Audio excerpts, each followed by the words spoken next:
أعوذ بالله من الشيطان اللعين الرجيم. بسم الله الرحمن الرحيم. الحمد لله الذي هدانا لهذا وما كنا لنهتدي لولا أن هدانا الله. لقد جاءت رسل ربنا بالحق والصلاة والسلام على نبينا حبيب قلوبنا طبيب نفوسنا شفيع ذنوبنا سيدنا ومولانا أبي القاسم محمد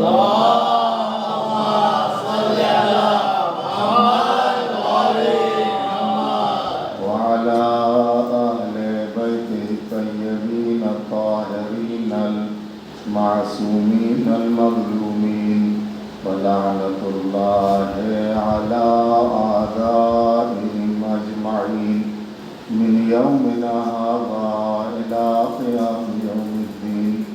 أما بعد فقد قال الله تبارك وتعالى في محكم كتابه الحكيم وهو أصدق الصادقين وقوله الحق بالحق. بسم الله الرحمن الرحيم. إنا أعطيناك الكوثر.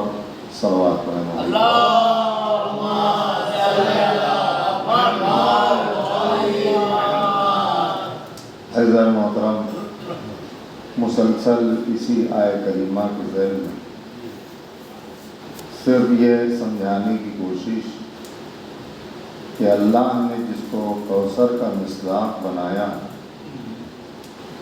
تو وہ کوئی معمولی شخصیت نہیں ہے، بلکہ وہ کائنات کے چاہے وہ مرد ہوں یا خواتین ہوں، سب کے لیے وہ ذات نمونۂ عمل ہے۔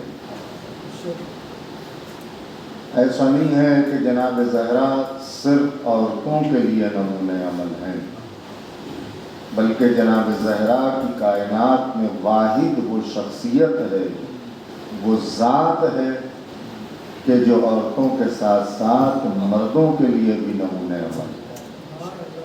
اب آپ سوچئے کہ جو ذات دونوں صنف کے لیے نمونۂ عمل ہو، وہ کتنی جامع اور کتنی مکمل شخصیت ہوگی، جس کا بشر اندازہ بھی نہیں لگا سکتا ہے، بشر جس کی فضیلت تک پہنچ نہیں سکتا ہے، بشر جس کو پہچان نہیں سکتا ہے، اس ذات کا نام ہے فاطمہ زہرا۔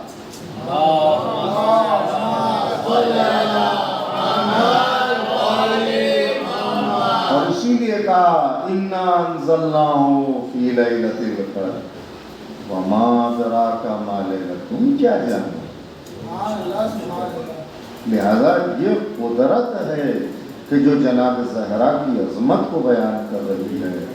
تو توجہ کریے آپ اور غور کریے، آج اس سلسلے کی یہ آخری مجلس ہے، لہذا میں چاہوں گا کہ کل میں نے بات جہاں چھوڑی تھی وہیں سے آج کی گفتگو کا آغاز کروں۔ اگر آپ کے ذہنوں میں ایک صلوات پڑھیے، اگر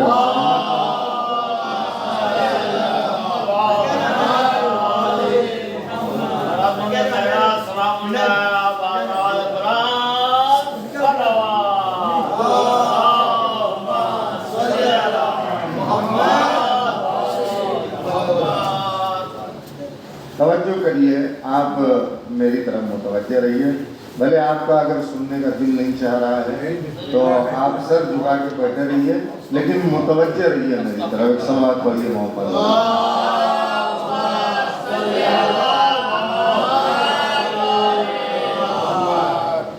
چونکہ اب ذمہ داری دے دی گئی ہے تو نبھانا تو ہے ہی ہے۔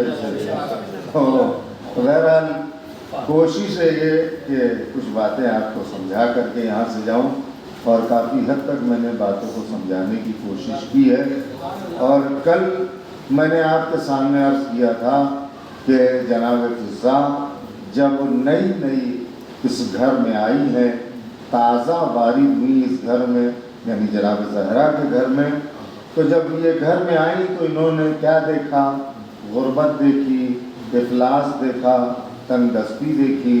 تو لہذا انہوں نے کیا کیا؟ اکسیر نکالا، اور اکسیر نکالنے کے بعد تانبے کا ایک ٹکڑا لے کر کے اس پر استعمال کیا اور اس کو ایک بہترین سونے میں تبدیل کیا۔ توجہ کریں، یہ میں نے دہرایا اس لیے تاکہ اس بات کو آپ ذہن میں رکھیں، تاکہ آگے کی بات جو ہے آپ کو سمجھنے میں آسانی رہے۔ لہذا سونا بنایا۔ یہ کب کی بات ہے؟ کہا جب نئی آئی تھی، بالکل ابھی وہ معرفت نہیں تھی در زہرا کی، تب انہوں نے یہ کام کیا تھا۔ توجہ کریں، کیوں؟ کیونکہ ان سے جناب زہرا کے گھر کی غربت اور افلاس دیکھی نہیں جا رہی تھی۔ وہ یہ چاہتی تھی اپنے طور پر کہ اس غربت اور اس افلاس کو دور کر دیا جائے، اسی لیے جناب فضا نے اکسیر کے ذریعے سے تانبے کو سونا بنایا اور بہترین سونا بنایا۔ یہ پورا میں نے آپ کے سامنے عرض کیا تھا، لیکن آج سنیے کہ ماہ مبارک رمضان ہے کہ جہاں پر جناب زہرا کے گھر کا عالم یہ ہے۔ دیکھیے، مجلس میں بھی بیٹھنے کے لیے معرفت کا ہونا ضروری ہے۔ اگر بچے کھیل کود کریں اور ہنسیں، اور بچے اگر آپس میں مجلس میں بیٹھ کر کے باتیں کریں، بچوں سے مراد وہ چھوٹے بچے جو ہیں، تو ایک بات سمجھ میں آتی ہے۔ صلوات علیہ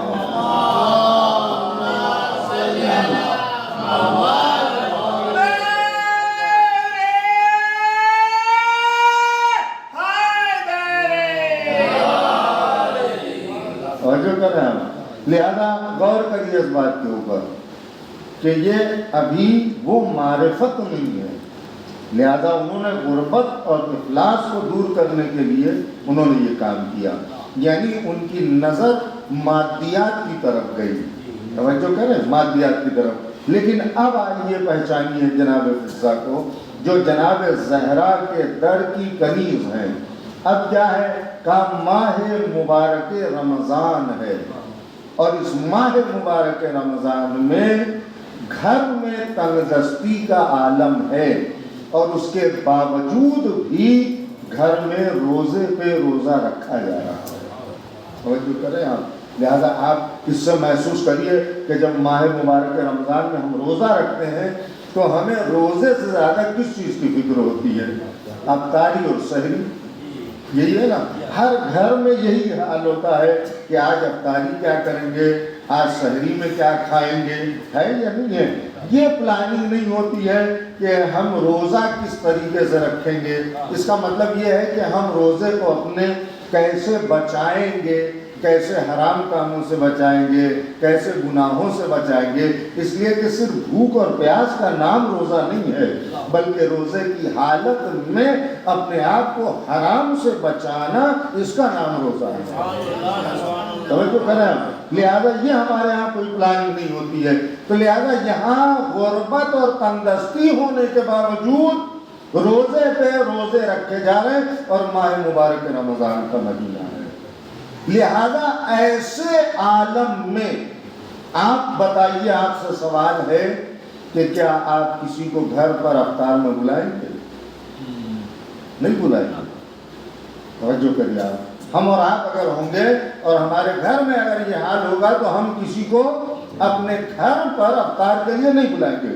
لیکن اس کے باوجود بھی مولا کائنات نے رسول اللہ کی خدمت میں ایک درخواست پیش کی، اور درخواست کیا پیش کی؟ کہا یا رسول اللہ، جن مبارک قدموں سے آپ نے شب معراج عرش معلی کو روشنی اور رونق بخشی ہے، انہی مبارک قدموں کے ذریعے سے میرے بھی گھر کو مزین فرمائیے، اور آج افطار کے لیے ہمارے گھر تشریف لے آئیے۔ آج افطار کے لیے ہمارے گھر آپ تشریف لے آئیے۔ حالت میں نے آپ کو بتایا کیا ہے، لیکن اس کے باوجود دعوت دی جا رہی ہے۔ لہذا نماز مغرب پڑھنے کے بعد پیغمبر اسلام جناب سیدہ کے گھر میں آئے، چونکہ دعوت دی گئی تھی، لہذا جب دعوت دی گئی ہے تو پیغمبر اسلام آئے، اور جب جناب سیدہ کے گھر پیغمبر اسلام، ایک صلوات پڑھ دیجیے محمد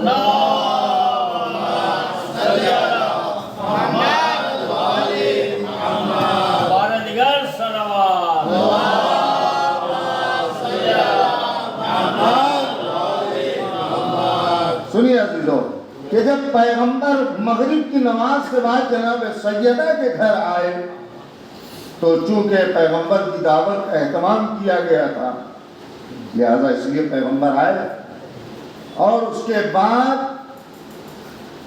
مولائے کائنات نے مدعو کیا، سب سے پہلے دعوت کی۔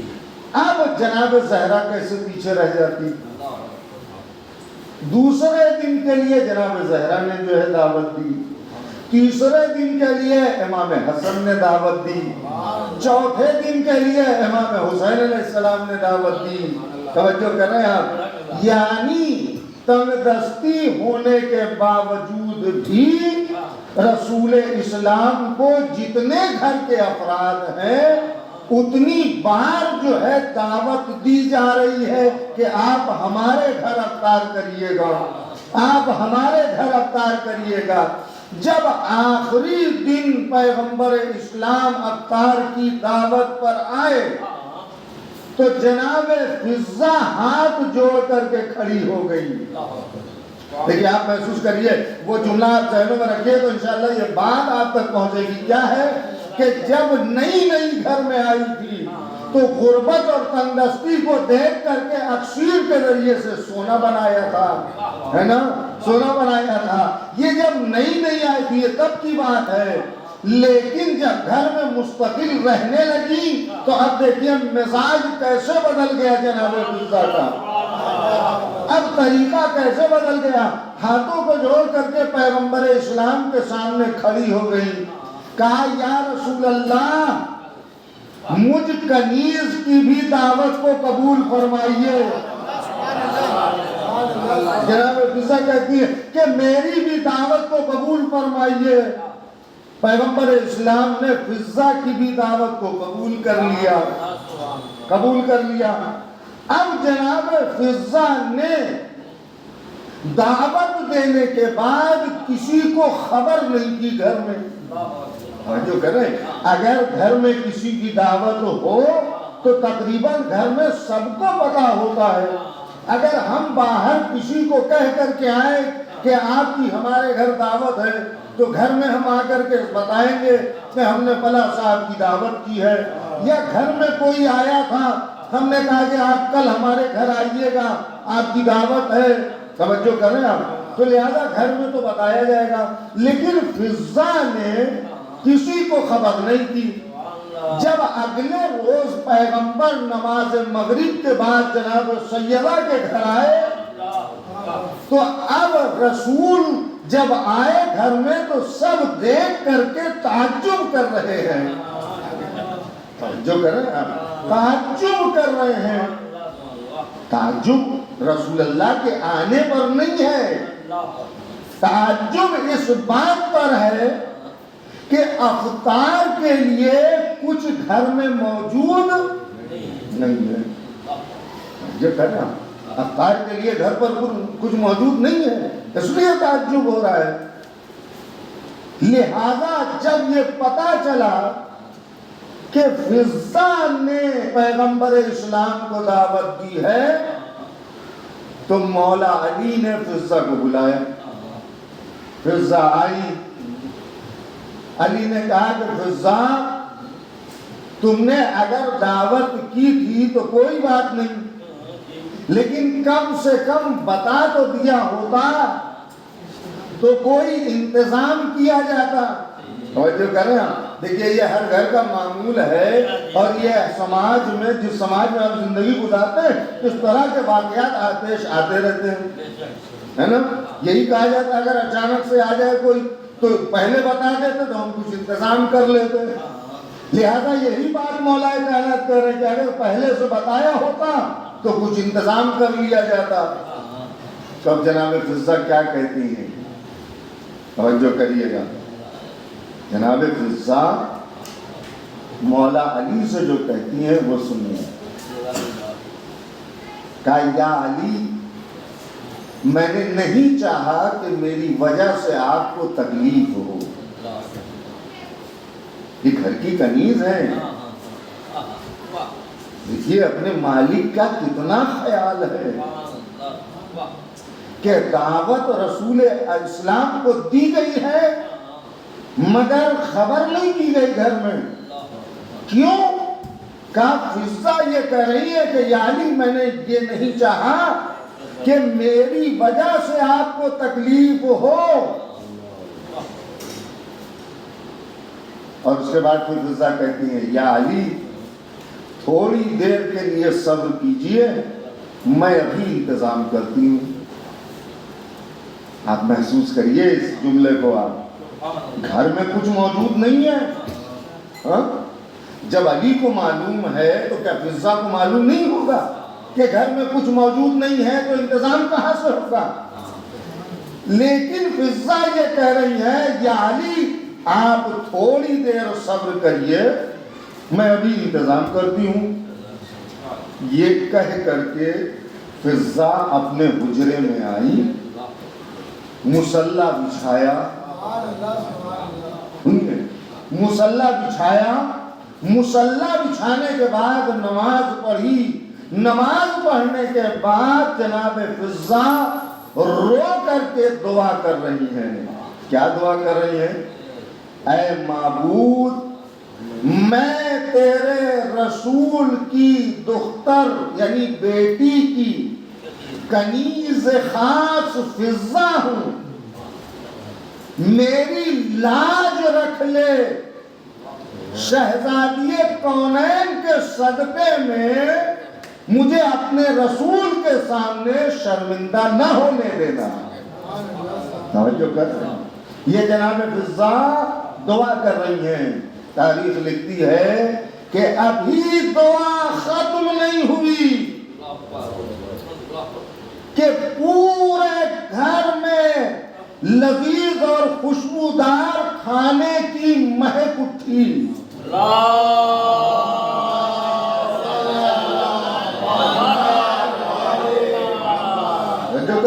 پورا گھر مہک اٹھا کھانے کی خوشبو سے. پورا گھر مہک رہا ہے. آپ نے دیکھا ہو نا کبھی کبھی کوئی کھانا گھر میں ایسا بنتا ہے کہ باہر تک کبھی کبھی گھر کے قریب پہنچے تو خوشبو آتی ہے. گھر میں داخل ہوتے ہی آدمی پوچھتا ہے کہ آج کیا ایسا بنا ہے کہ باہر تک خوشبو آ رہی ہے.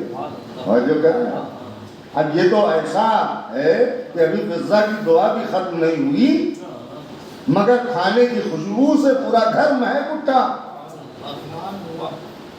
جناب فضہ نے خوان نعمت کو لیا اور لے کر کے رسول اللہ کی خدمت میں آئی. لے کر کے خدمت میں آئی تو رسول اللہ نے کہا فضہ فضہ یہ اتنا لذیذ اور خوشبودار کھانا کہاں سے آیا؟ دیکھیے یہ وہ ذات سوال کر رہی ہے کہ جو بغیر وحی کے کبھی گفتگو نہیں کرتی ہے. یعنی اس کا مطلب یہ ہے کہ یہ سوال رسول اللہ کر رہے ہیں تو اس کا مطلب یہ ہے کہ قدرت یہ چاہتی ہے کہ دنیا فضہ کی عظمت کو پہچانے.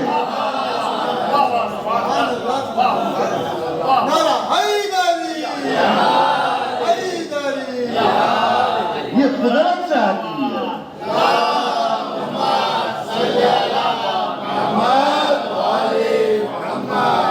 یہ قدرت چاہتی ہے کہ دنیا فضہ کی عظمت کو پہچانے. کہا یہ اتنا خوشبودار کھانا کہاں سے آیا؟ تو تاریخ نے لکھا کہ جناب فضہ نے مسکرا کر کے کہا، ابھی جملہ آپ چاہے جیسے سن لیجئے مگر محسوس ضرور کریے گا، جناب فضہ مسکرا کر کے کہتی ہیں کہ جس کے بھروسے دعوت کی تھی اسی نے بھیجا ہے،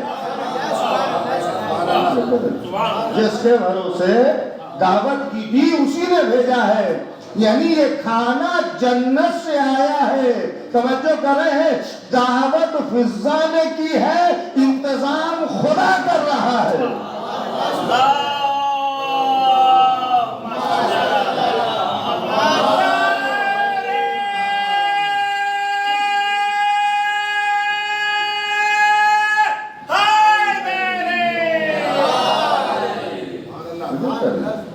دعوت کر فضہ کر رہی، انتظام خدا کر رہا ہے۔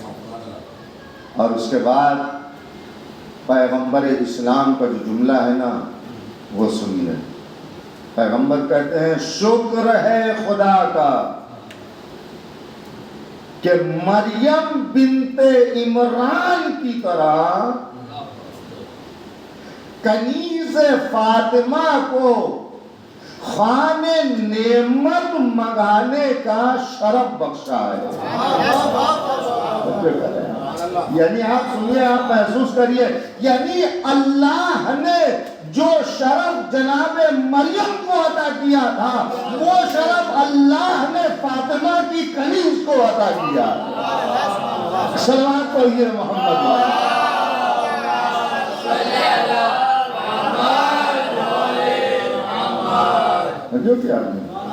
جو شرف اللہ نے مریم بنت عمران کو عطا کیا تھا وہ شرف اللہ نے کنیز فاطمہ فضہ کو عطا کیا ہے۔ آپ پہچانیے جناب فضہ کون ہے۔ ایک دن رسول اکرم نے جناب فضہ سے فرمایا، فضہ تم نے فاطمہ کے گھر کو کیسا پایا؟ آپ نے یہ غور کیا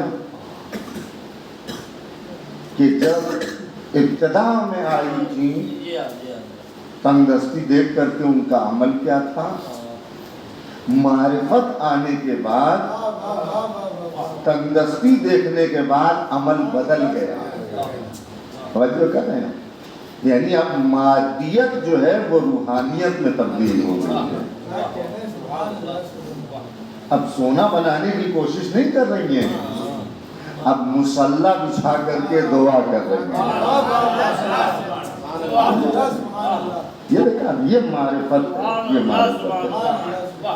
لہذا پیغمبر اسلام نے سوال کیا جناب فضہ سے کہ تم نے فاطمہ کا گھر کیسا پایا، کیسا لگا تمہیں فاطمہ کا گھر؟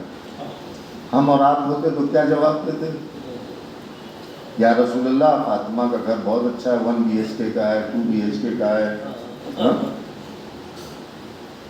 ہم آپ کو یہی کہتے نا، بڑا اچھا مولا نے سجایا ہے، بہترین صوفہ ہے، فرنیچر ہے، یہ ہے وہ۔ ہماری نظر مادیات پہ ہوتی ہے، مادیات پہ ہوتی ہے، اسی کو تو بدلنا ہے ہمیں، اسی فکر اور اسی نظر کو بدلنا ہے ہمیں۔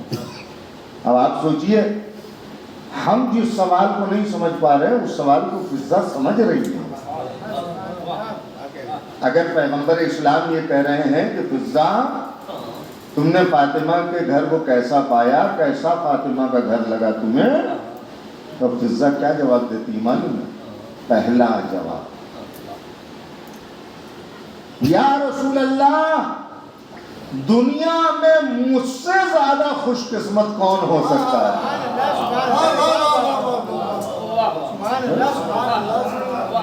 سنیے اسباب، اس کے بعد سنیے، دنیا میں مجھ سے زیادہ خوش قسمت کون ہو سکتا ہے کہ جب صبح سویرے میں بیدار ہوتی ہوں تو سب سے پہلے مولا علی کے چہرے انور کی زیارت کرتی ہوں۔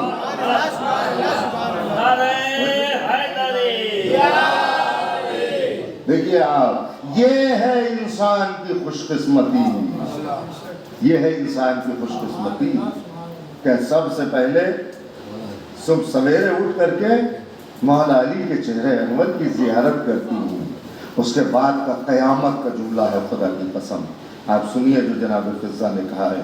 اس کے بعد کہتے ہیں یا رسول اللہ، کیا کہا ہے کہ مجھ سے زیادہ خوش قسمت کون ہے کہ صبح اٹھ کر کے علی کے چہرے انور کی زیارت کرتی ہوں اور حسن و حسین مجھے ماں کہہ کر کے سلام کرتے ہیں. عظمت جناب فضہ کو پہچانا کہ جو جوانان جنت کے سردار ہیں وہ فضہ کو ماں کہہ کر کے سلام کر رہے ہیں. آپ نے دیکھا، اب سمجھ میں آیا کہ اعلیٰ خاندان اور عظیم بادشاہ کی بیٹی، یہ سب کچھ منصب، یہ شرف، یہ فضیلت فضہ چھوڑ کر کے کیوں آئی تھی. اس لیے کہ جو رتبہ، جو مقام انہیں سیدہ کے در پر مل سکتا ہے وہ دنیا والے نہیں عطا کر سکتے، وہ دنیا والے نہیں دے سکتے ہیں. اور جناب فضہ بتا رہی ہیں کہ مجھ سے زیادہ خوش قسمت کون ہو سکتا ہے کہ جہاں حسن و حسین مجھے ماں کہہ کر کے سلام کرتے ہیں. دو معصوم بچے، جوانان جنت کے سردار، وہ ماں کہہ کر کے سلام کرتے ہیں فضہ.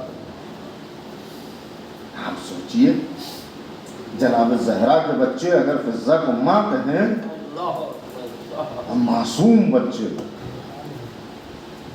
کمال کی اس بلندی پر فضہ کو پہنچانے والا کون ہے؟ جناب فاطمہ زہرا ہے. جناب زہرا نے فضہ کو اس مقام پر پہنچایا کہ جہاں دو معصوم امام فضہ کو ماں کہہ کر کے پکار رہے ہیں. یہ وہ مقام، یہ وہ در ہے کہ جہاں پر انسان اپنی قسمت پر ناز کرتا ہے. اور اس کے بعد تیسرا جواب سنیے. جناب فضہ کہتی ہیں یا رسول اللہ، مجھ سے زیادہ خوش قسمت کون ہو سکتا ہے کہ فاطمہ مجھے بہن کہہ کر کے پکارتی ہے. ان سے آپ قریب تو ہو جائیے، ان کی قربت کو حاصل کرنے کی کوشش تو کریے. دیکھیے یہ تمہیں کیا رتبہ عطا کرتے ہیں. فضہ کنیز بن کر کے آئی تھی، لیکن ایک ماں بن کر کے زندگی گزار رہی ہیں در زہرا پر. ایک بہن بن کر کے زندگی گزار رہی ہیں، جن کو کبھی یہ احساس نہیں ہوا کہ میں اس گھر میں کنیز بن کر کے آئی تھی تو آج بھی کنیز ہوں. اس چیز کا احساس نہیں ہونے دیا. یہ ہے در زہرا. جناب فضہ کی عظمت کو پہچانیے. اور دیکھیے اہل بیت کے در پر آنے کے بعد ضروری نہیں ہے کہ ہر کوئی اہل بیت کو ویسے پہچاننے لگے جیسے اہل بیت چاہتے ہیں کہ لوگ مجھے پہچانیں. ضروری نہیں ہے. اور میں آپ کو مثال کر رہا ہوں، روایت سناؤں گا آپ کو اس کے اوپر. ضروری نہیں ہے. معرفت ہونے کے باوجود بھی کبھی کبھی انسان معصوم کے عمل پر سوال کر لیتا ہے. یعنی اس کا مطلب کیا ہے؟ سوال کرنا یا تعجب کرنا یہ بتاتا ہے کہ ابھی معرفت میں کمی ہے. معرفت میں کمی ہے. اور میرے پاس دلیل کیا ہے؟ دلیل سنیے. جناب ابو ذر غفاری یہ کون ہے؟ کہا جن کے لیے پیغمبر اسلام نے فرمایا کہ اتنے سچے انسان کا زمین نے بوجھ نہیں اٹھایا اور نہ آسمان نے سایہ کیا. یہ پیغمبر اسلام کا جناب ابو ذر کے لیے ایسا کہنا، تو یہاں ہمارا یہ مطلب نہیں ہوتا ہے کہ ہم معصوم سے کمپیئر کرنے لگے، نہیں، معصوم سے ہم کوئی کمپیریزن نہیں ہے ان کا، یہ ہمارے درمیان کی بات ہے جو کریں۔ یعنی ہم میں اگر گنتی کی جائے تو جناب ابو ذر سب سے سچے ہیں، اور اتنے سچے ہیں کہ آج تک زمین نے اتنے سچے انسان کا بوجھ نہیں اٹھایا اور نہ آسمان نے سایہ کیا ہے۔ میں کسی وجہ سے اس بات کو حدیث پیغمبر کو پڑھ رہا ہوں۔ ابو ذر کہتے ہیں کہ دنیا بشریت میں میں نے ایسی کوئی خاتون نہیں دیکھی کہ جو یاد الہی میں مشغول ہو اور خدمت کرنے کے لیے گھر پر فرشتے حاضر ہوں۔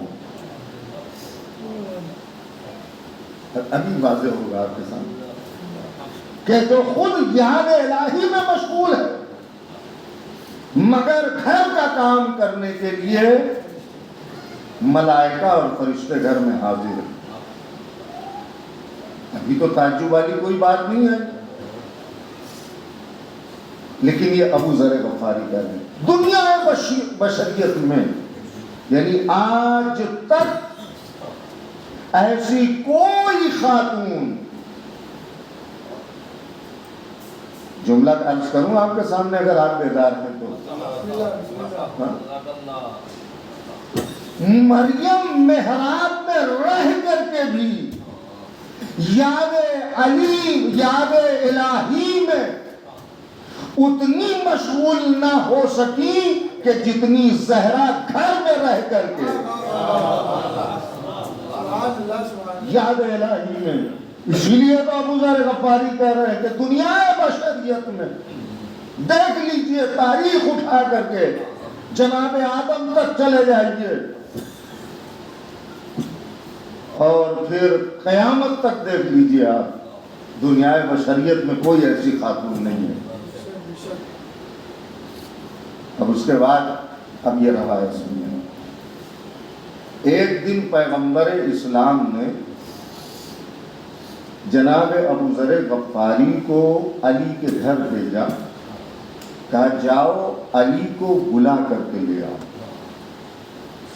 جو بات میں نے آپ کے سامنے عرض کی ہے دلیل دے رہا ہوں آپ کو، کہا جاؤ علی کو بلا کر لے آؤ۔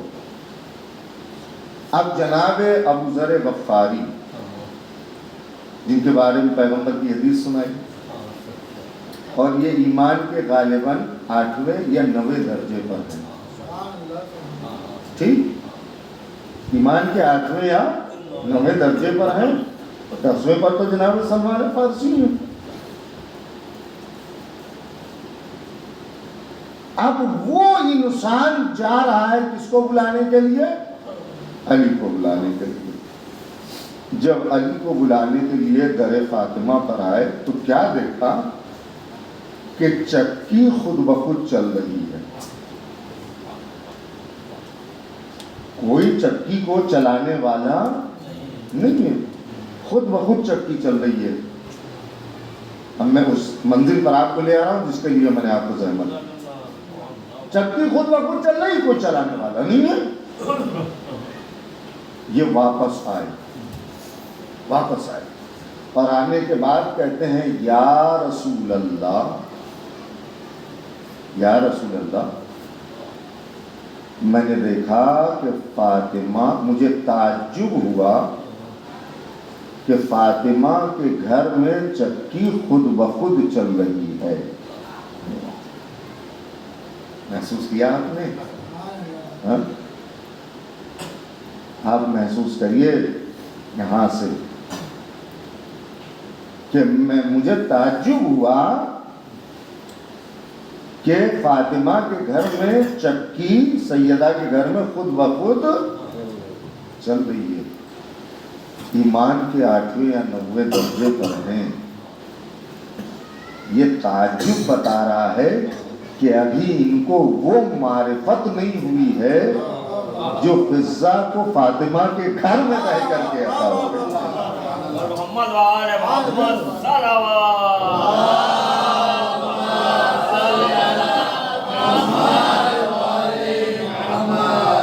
جلدی آپ کے سامنے عرض کریں، جو فضہ کو گھر میں فاطمہ کے رہ کر کے حاصل ہے۔ ہاں مجھے تعجب ہے کہ فاطمہ کے گھر میں خود بخود چکی چل رہی ہے۔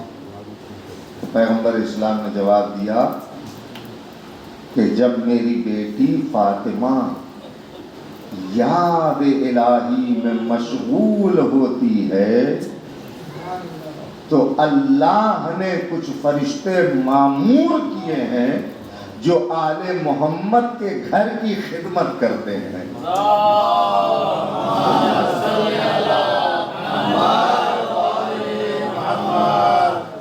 جو آل محمد کے گھر کی خدمت کرتے ہیں، یہ کوئی معمولی گھرانہ تھوڑی نہ ہے، یہاں خدمت کرنے والے بھی فرشتے ہوا کرتے ہیں۔ اب اگر دنیا میں آج کے دور میں ہم کو اور آپ کو آل محمد کی کسی بھی زاویے سے خدمت کرنے کا موقع مل جائے، اور اگر صدق دل سے، سچے دل سے، سچی نیت سے ہم خدمت کر رہے ہیں، تو سمجھ لینا کہ تمہارا کسی فرشتے سے رتبہ کم نہیں ہے۔ اس لیے کہ اس در پر خدمت کرنے کے لیے فرشتے آتے ہیں۔ اگر آپ کو اللہ نے یہ موقع دیا ہے، اگر اللہ نے آپ کو یہ شرف دیا ہے، تو پہلے اپنی نیتوں کو دیکھنا۔ اگر نیت تمہاری پاک ہے تو سمجھ لینا اس وقت میرا مقام کسی فرشتے سے کم نہیں ہے۔ کیوں؟ کیونکہ عمل کا دار و مدار انسان کے اخلاص پر ہے، انسان کی نیت پر ہے۔ آج ہم نے آج کے دور میں ایسے ہزاروں لوگوں کو دیکھا کہ جو کہتے ہیں ہم خادم اہل بیت ہیں، جو کر رہے ہیں ہم خادم اہل بیت کا کہہ کے دنیا کی جائیداد اور پراپرٹی بنا لی۔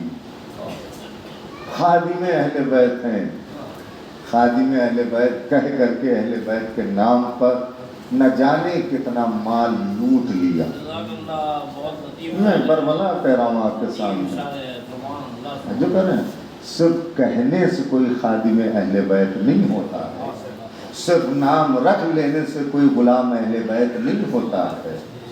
غلام اہل بیت کوئی نہیں ہوتا ہے، عمل کی منزل میں اس کو رکھنا ہوگا۔ عمل کی منزل میں جہاں تم ہو، جو بھی خدمت کر رہے ہو، اہل بیت کی جب خدمت ہو تو یہ نہیں دیکھا جاتا کہ خدمت بڑی ہے یا چھوٹی ہے، یہ دیکھا جاتا ہے کہ اللہ نے کم سے کم ہم کو یہ شرف تو عطا کیا ہے، اللہ نے کم سے کم ہم کو اس لائق تو سمجھا ہے کہ وہ یہ خدمت مجھ ناچیز سے لے رہا ہے۔ لہذا اگر خدمت کا مفہوم سمجھنا ہے، خدمت کیا ہے اگر یہ سمجھنا ہے، تو اہل بیت کے در پر آؤ، اب تمہیں سمجھ میں آئے گا۔ اس لیے کہ اس در پر وہی آئے جن کے اندر واقعی خدمت کا جذبہ تھا، اس در سے وہی دور ہوئے جو خدمت کا جذبہ کم تھا، لوٹنے کا جذبہ زیادہ تھا۔ توجہ کر رہے ہیں، وہی اہل بیت سے دور ہوئے جن کو اپنے ذاتی مفاد، جن کا وابستہ تھا، وہی دور ہو گئے۔ اب میرے پاس وقت نہیں ہے ورنہ میں آپ کو عرض کرتا، لیکن صرف اشارتاً آپ کے سامنے عرض کروں، جب مولا علی کی حکومت آئی تو طلحہ زبیر آئے،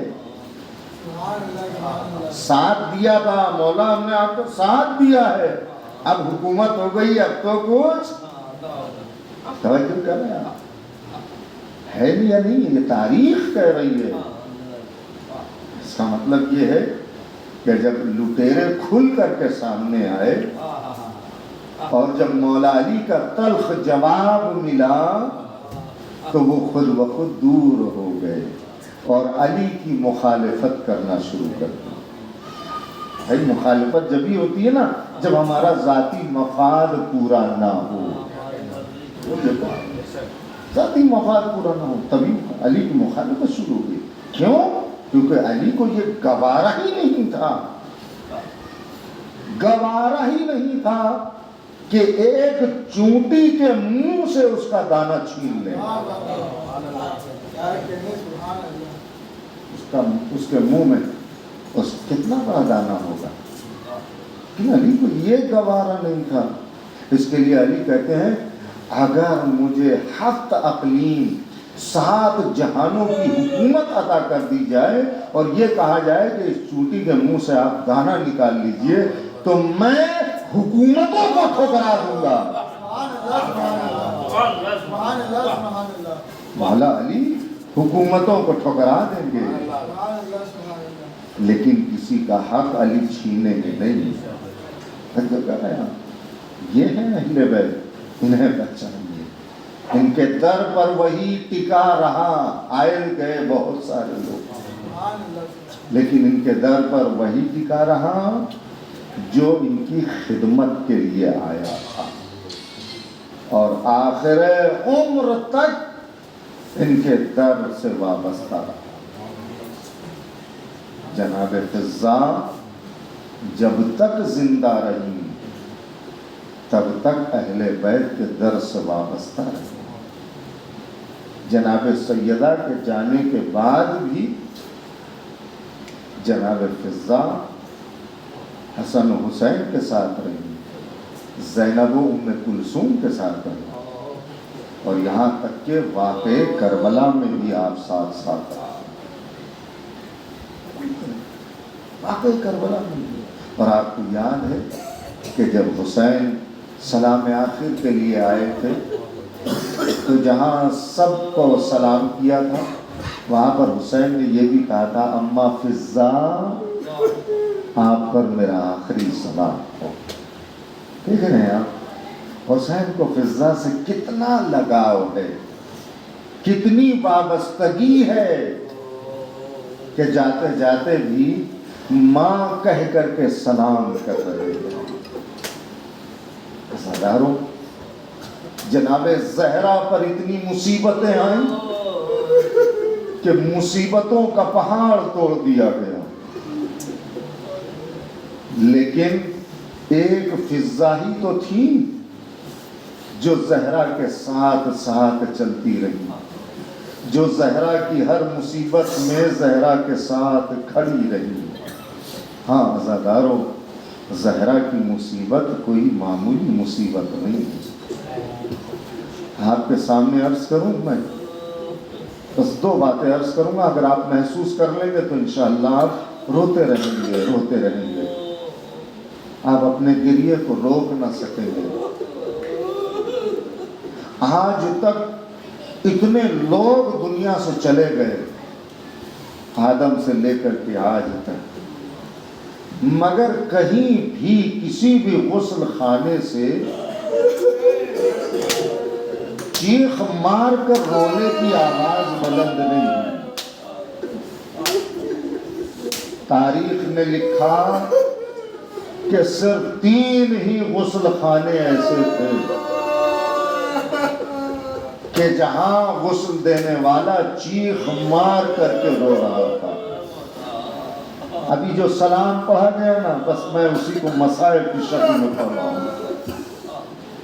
ایک غسل خانہ وہ ہے کہ جب قید شام میں حسین کی 4 سال کی بیٹی دنیا سے چلی گئی تو غسالہ کو بلایا گیا غسل دینے کے لیے۔ غسالہ جب غسل دینے کے لیے آئی تو ایک مرتبہ غسل خانے میں چیخ مار کر رونے لگی، اور چیخ مار کر روتے ہوئے غسل خانے سے باہر آئی۔ ادھر سامنے سے زینب آئی، زینب نے پوچھا اے غسالہ تو اس طرح سے چیخ مار کر کے کیوں رو رہی ہے؟ ایک مرتبہ غسالہ کہتی ہے اے بی بی یہ بتاؤ کہ اس بچی کو کوئی بیماری تھی؟ کہا ہوا کیا ہے؟ کہا اے بی بی جب میں اس بچی کے کرتے کو اتارنا چاہتی ہوں تو کرتے کے ساتھ بچی کی جلد بھی چلی آتی ہے۔ زینب طلب کر کے کہتی ہے اے غسالہ، ارے ایسا نہ کہ ارے کربلا سے کوفہ، کوفہ سے شام تک پشت پر اتنے تعزیانے کھاتی رہی ہے کہ اس کا کرتا اور جسم کی جلد ایک ہو گئی ہے۔ ہاں عزیزو، بس آخری جملہ سنیے، ایک غسل خانہ وہ ہے کہ جب مولا کائنات جناب فاطمہ زہرا کو غسل دے رہے تھے۔ ہاں داداروں، غسل دیتے دیتے جب ایک مرتبہ علی جیسا بہادر انسان چیخ مار کر کے رویا، غسل خانے سے جب علی باہر آئے تو لوگوں نے پوچھا یا علی، ہم نے دیکھا کہ آپ نے بڑے سے بڑا معرکہ طے کیا مگر کبھی اس طرح سے پریشان نہ ہوئے، اے علی آج آخر کون سی ایسی بات ہو گئی کہ آپ چیخ مار کر کے رو رہے ہیں؟ علی کہتے ہیں ارے جب میں فاطمہ کو غسل دے رہا تھا تو غسل دیتے دیتے جب میں نے فاطمہ کی پسلیوں پر پانی ڈالا تو کیا دیکھا؟ فاطمہ کی پسلیاں ٹوٹی ہوئی تھی۔ ارے علی کو کبھی صبح آتا ہے کہ فاطمہ دنیا سے چلی گئی مگر کبھی بھی اپنی ٹوٹی ہوئی پسلیوں کی شکایت نہ کی۔ ہائے فاطمہ، علی کو حسرت رہ گئی کہ کاش کہ فاطمہ نے بتایا ہوتا۔ الا لعنۃ اللہ علی القوم الظالمین، سیعلم الذین ظلموا ای منقلب ینقلبون۔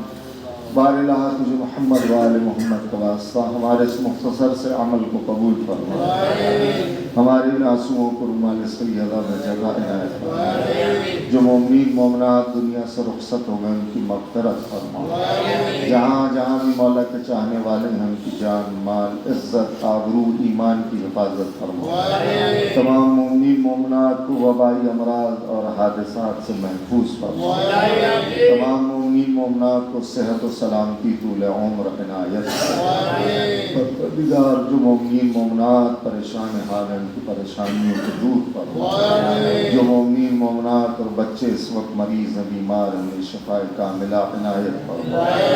پروردگار دعاؤں میں خاص دعا تیری بارگاہ میں یہ ہے، مولا امام زمان عجل اللہ تعالی فرجہ الشریف کے صدقے میں جو بھی جہاں کہیں پر بھی مجلس امام حسین، مجلس عزائے فاطمی کے سلسلے میں کوشش کر رہے ہیں، خدمت کر رہے ہیں، پروردگار ان کی توفیقات میں اضافہ فرما، ان کے رزق میں وسعت عنایت فرما۔